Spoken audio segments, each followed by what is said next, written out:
អ្នកទាំងអស់គ្នាសម្រាប់ power bank ឥឡូវនេះខ្ញុំឃើញថាពិតជាមានការពេញនិយមមែនទែនជាមួយនឹង power bank ដែលមានរូបរាងតូចៗហើយស្ដើងបែបនេះណាដោយសារតែpower bank ឥឡូវនេះគឺធ្វើមកទំហំថ្មពេញតែម្ដងជាក់ស្ដែងដោយ power bank នេះអញ្ចឹងទំហំថ្មគឺ10000មិលីអាំពែប៉ុន្តែរូបរាងគឺតូចមែនទែនហើយស្ដើងណាអញ្ចឹងវាមើលមកស្អាត slim នៅពេលដែល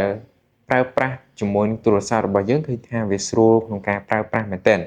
ហើយវាអាចសាក wireless បានសាកខ្សែក៏បានហើយសម្រាប់ការសាក wireless នេះណាវាអាចសាកបានល្បឿន15វ៉ាត់ជាល្បឿនដែលស្តង់ដាអត់ធ្វើឲ្យប៉ះពាល់ទៅដល់ថ្មទូរស័ព្ទរបស់បងប្អូនទេអញ្ចឹងបងប្អូនគ្រាន់តែយកទូរស័ព្ទមកផ្អឹបជាមួយនឹង power bank នេះមកគឺវាអាចសាកបានភ្លាមតែម្ដងហើយសម្រាប់ការសាកដោយប្រើខ្សែវិញគឺវាអាចសាកបានល្បឿន22.5វ៉ាត់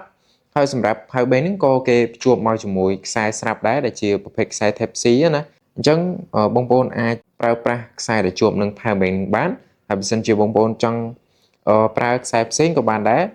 សម្រាប់ power bank នេះគេបានភ្ជាប់មកជាមួយនឹងរុនសាកចំនួន1ដែលជាប្រភេទ Type C ណាហើយសម្រាប់រុនហ្នឹងបងប្អូនអាចសាកចេញក៏បានសាកចូលទៅកាន់តួខ្លួន power bank វិញក៏បានអញ្ចឹងបើសិនជាបងប្អូនចាប់អារម្មណ៍ជាមួយនឹង power bank mini បងប្អូនអាចបញ្ជាទិញតាមរយៈវីដេអូនេះបាន